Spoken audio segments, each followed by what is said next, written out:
নমস্কার দর্শকবৃন্দ, আপনারা দেখছেন আজকের বরাক। সঙ্গে রয়েছি আমি সৌমিন্দ্র পাল। আমি এই মুহূর্তে দাঁড়িয়ে রয়েছি ভারত বাংলাদেশ সীমান্তবর্তী কাটিগড়ার রাজারটিলা হরিডুগর পূর্ত সড়কের ওপর। বলতে গেলে এটা পূর্ত সড়ক এখন আর থাকেনি, সৌজন্যে বরাক নদী। বরাক নদীর কোরাল গ্রাসে এই সড়কটি অধিকাংশ নদীগর্ভে তলিয়ে গেছে। আজ পূর্ত সড়কের ভাঙ্গন এলাকায় ফের বড়সড় ধস পড়েছে। প্রায় 200 মিটার দৈর্ঘ্য এলাকা জুড়ে প্রায় 40 ফুট গভীরে তলিয়ে গেছে পূর্ত সড়কটি। আমি ক্যামেরা পার্সন সঞ্জুকে অনুরোধ করছি ভাঙ্গনস্থলটি দেখানোর জন্য। জানা গেছে বুধবার সকাল 9টা থেকে 9:30 নাগাদ হঠাৎ করে শুরু হয়েছে এই ভয়াবহ ভাঙ্গন। দেখতে দেখতে ভাঙ্গনের মাত্রা এতই বেড়েছে যা কেউ কল্পনাও করতে পারেননি। সমস্ত এলাকার বৃহৎ অংশ বরাক নদীতে তলিয়ে যায়। পার্শ্ববর্তী এলাকা জুড়ে আরও নতুন করে ফাটল দেখা দিয়েছে। খবর পেয়ে বিদ্যুৎ বিভাগের কর্মীরা এসে বিদ্যুৎ সংযোগ বিচ্ছিন্ন করেন, কারণ কয়েকটি বৈদ্যুতিক খুঁটিও নদীগর্ভে তলিয়ে যায়। ঘটনাটি সংঘটিত হওয়ার পর প্রায় 3 ঘন্টা পর কাটিগড়ার সার্কেল অফিসার ডক্টর রবার্ট টুলোর সরজমিনে উপস্থিত হয়ে এলাকা পরিদর্শন করেন। আজ সকাল 9:30টায় প্রথমে ছোট্ট একটা ফাটল দিয়েছিল।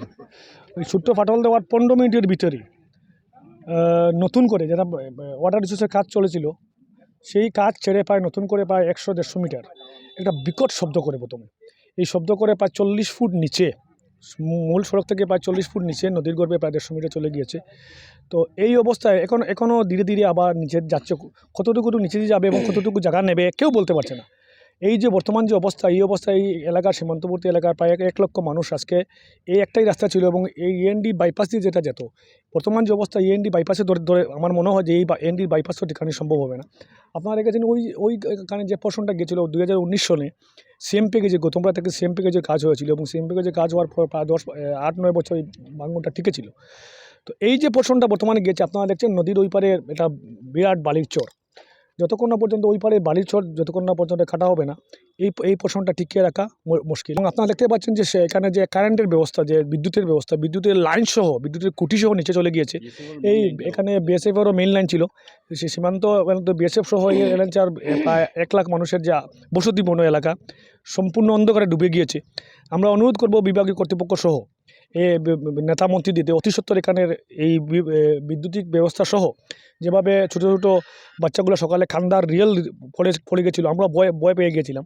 কারণ এখানে প্রায় এই নদীর এই যেটা ভাঙ্গনের চলে গেছে, আশপাশে প্রায় 40-50টা পরিবার আছে। এই পরিবারগুলো ধীরে ধীরে নদীর গর্ভে চলে যাচ্ছে। তো আমরা অনুরোধ করবো অতি সত্বর যাতে এখানে কোনো যুদ্ধকালীন তৎপরতার কাজ শুরু হয় এবং এটার একটা বিহিত ব্যবস্থা করা হয়। আচ্ছা, আমরা দেখতে পেয়েছি কিছুক্ষণ পূর্বে কাটিগড়া সার্কেল অফিসার এসেছেন, এসেই চলে গেছেন, কি বলবেন? বর্তমানে আপনারা জানেন যে উনি ইলেকশন ডিউটি চলছে এবং আগামীকালকে মুখ্যমন্ত্রীর প্রোগ্রাম কাটিগড়ায়, আপনারা সবাই জানেন। তো আমি এডিসি যুবরাজ ভট্টাচার্যের সঙ্গে যোগাযোগ করেছিলাম। উনি বলেছেন যে সার্কেল অফিসারকে পাঠাচ্ছেন এবং বিভাগীয় কর্তৃপক্ষরা, ওনার একটা ইলেকশন মিটিং আছে 2টায়, তারপরে আবার উনি ডিপার্টমেন্ট নিয়ে আবার আসবেন এবং উনিও দেখে হতবাক যে এটা কী করা যায়। উনিও ঠিকমতো কোনো সিদ্ধান্ত নিতে পারছেন না। উনি কথা দিয়ে গেছেন যে 2টা থেকে আড়াইটার সময় ওয়াটার রিসোর্স ডিপার্টমেন্টের নিয়ে এবং এক্সপার্টদের নিয়ে আবার এই জায়গায় আসবেন। আমার নাম মোহাম্মদ এখলাসউদ্দিন তালুকদার। ভাঙ্গনটা কাটিগড়া এলাকা রাজারটিলা জিপির অন্তর্গত হরিডুগর পুরাতন ফেরিঘাটে। ভাঙ্গনটা হয়েছে আজকে সকাল 9টা থেকে 9:30টার ভিতরে। সকাল অবধি ভালো ছিল, 9টা থেকে 9:30টার ভিতরে সামান্য সময়ের মধ্যে ভাঙ্গনটা দেখা দিয়েছে। যে ভাঙ্গন দেখা দিয়েছে সেটি অন্ততপক্ষে 200 মিটার হবে ভাঙ্গনটি। অত্যন্ত ভয়াবহ ভাঙ্গন। এই ভাঙ্গনের ফলে আমাদের ভাঙ্গনের আশপাশে বিভিন্ন ঘর বাড়ি এবং বিভিন্ন জনসাধারণ বসবাস করছে। তাই অত্যন্ত ঝুঁকি নিয়ে এখন থেকে ঝুঁকি নিয়ে বসবাস করতে হবে। তাই আমি প্রশাসনের দৃষ্টি আকর্ষণ করছি, অতি সত্বর এসে আমাদের সুরক্ষা দেওয়ার জন্য ব্যারিকেড দিয়ে অথবা যে কোনো মাধ্যমে আমাদের জনসাধারণের সুরক্ষা দেওয়ার জন্য আমি অনুরোধ জানাচ্ছি। এই নিয়ে এখানে 3বার ভাঙ্গন দেখা দিয়েছে, কোনো ব্যবস্থা এখন পর্যন্ত নেওয়া হয় নাই এবং এখন পর্যন্ত আজকে 2 থেকে 2.5 ঘন্টা হচ্ছে, এখন পর্যন্ত প্রশাসনের তরফ থেকে কোনো লোক আমাদের এখানে আসে নাই। এলাকার পক্ষ থেকে দুঃখ প্রকাশ করছি যে প্রশাসনে খবর পেয়েছে, খবর পাওয়ার পরও প্রশাসন এখন পর্যন্ত ফিল্ডে আসে নাই। তাই আমি অতি সত্বর আবার অনুরোধ করছি প্রশাসনের পক্ষ থেকে আমাদের সুরক্ষার জন্য অতি সত্বর আসার জন্য। আজকে আমাদের রাজারটিলা সীমান্তবর্তী এলাকায় বিগত দিনে যে ভাঙ্গনটা হয়েছিল সেটার কাজ চলছে, কিন্তু আজকে 9টা 9:30টার ভিতরে আবার নতুন করে 40-50 মিটার জায়গা এমনভাবে ধসে যাচ্ছে, 40-50 ফুট, 40 থেকে 30-40 ফুট গভীরতা হয়ে। বর্তমান অবস্থায় আমরা নিউজ চ্যানেলের মাধ্যমে আপনারা দেখতে পাবেন কিমান গভীর হচ্ছে, কিন্তু আমার এটাই দুঃখ যে এখন পর্যন্ত 2 ঘন্টা হয়ে গেছে, 3 ঘন্টা, কিন্তু এখন পর্যন্ত কোনো প্রশাসনিক লোক আধিকারিক এখানে আছে যে আমাদের এলাকার যে আতঙ্ক ছড়াচ্ছে সে আতঙ্কটা শান্তি করার জন্য জনগণকে, কিন্তু এখন পর্যন্ত নাই। তাই আমি নিউজ চ্যানেলের মাধ্যমে এটা বলতে চাচ্ছি যে অতি সত্বর আপনারা এখানে এসে ব্যারিকেডের ব্যবস্থা করেন। এখানে আশপাশে কিছু ঘরবাড়ি আছে, সেটা তলিয়ে যাওয়ার পুরা সম্ভাবনা আমরা এখন দেখতে পাচ্ছি যে অবস্থা, যে কিছু সময়ের মধ্যে আশপাশের ঘরগুলা যেগুলা বাড়িগুলো আছে সেগুলার মধ্যে ফাটলটা যেতে পারে। তাই আমি অতি সত্বর এইগুলো আমাদের সুরক্ষিত করুন। আমাদের সীমান্ত এলাকার মানুষ আমরা বর্তমানে আতঙ্কের মধ্যে আছি, তাই আমরা বহুদিন থেকে সেই আতঙ্ক ছিলাম। আজকে নতুনভাবে পুনরায় আমরা বিরাট আকারে আতঙ্কিত অবস্থায় আছি। জল যে নিষ্কাশন যেটা হয় সেটা বন্ধ হওয়ার কারণে এদিকে জলের ব্যাগটা এসে সেদিকে নতুন করে ভাঙ্গার সম্ভাবনা আমার ধারণা মতে ওটা হতে পারে। আমার নাম হলো ইসলামউদ্দিন চৌধুরী, জিপি প্রেসিডেন্ট। তো আমরা তো দেখলাম তো তারা খুব তলিগলি করিয়া প্রোটেকশন দিল, কিন্তু হঠাৎ করিয়া যে অবস্থা এখন দেখা দিচ্ছে গিয়ারিয়া, এই অবস্থায় গিয়ারিয়া আমরা তো বড় চিন্তাত যে আমাদের এত অঞ্চলের যে গড় বাড়ি যেটা আছে গিয়ারিয়া তা সব তো মানে লইয়া যাইব গিয়ারিয়া। যার কারণে আমরা সরকারের কাছে গিয়ারিয়া ঊর্ধ্বতন বিভাগের কাছে গিয়ে আমরা বিশেষ অনুরোধ করিয়া গিয়ারিয়া অতি সত্তর তাই এখানে আইয়ারিয়া যে ব্যবস্থা নেওয়া লাগে গিয়া এই ধরনের ব্যবস্থা নেওয়া লাগে আমরা বিশেষ অনুরোধ করি আর এলাকার পক্ষ থাকি।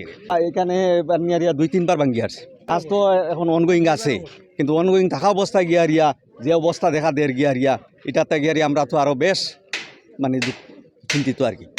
আমার নাম আজাদ বড়ভুইয়া, স্থানীয় বাসিন্দা। স্থানীয়, আমার বাসা এখানে। আমরা তো ওখানে কন্ট্রাক্টর হলে কাজ করা ও সাইটও, তো আমরা সকালে এখানে দেখা তাইছি, আমি তো ঘুমতে উঠছি উঠিয়া 9, 9:30 ওটা বাংছে, মানে ওখানে আমরা দেখা তাইছি যে আমরা খুব সাইটে খাড়া, ওখানে দোকান 2 সাইটে আছে, ওখানে কিনারও খাড়া আসলাম। খাড়া থেকে একটু দেখলাম ছোটো বাচ্চা নতা ও দেখো ওই জায়গাটা একটু জায়গা ফাটে গেছে। হ্যাঁ, ওই যে আমরা জেলা পরিষদ আসলা যে এখন প্রাক্তন তান বাড়ির সামনে থাকি, আরও একটু ফুক সাইড থেকে যেখানে আমরা কন্ট্রাক্টর তারা কাজ করে আগর যে পুরানা বাঙ্গা রাস্তা যেটা আছে ওই রাস্তার এক সাইড লইয়া আগর দিকে মানে রাজাটিলার দিকে গেছে। তখন আমরা দেখা থাকতে ওখানেও দেখা যায় ভীষণ মানুষের হাই হুলস্থুল লাগাইছে, বাঙ্গের কইতেও শেষ, বাঙ্গিয়া নিচে গেছে অন্তত 200 মিটার হইব, নিচে থেকে অন্তত 40 ফুট।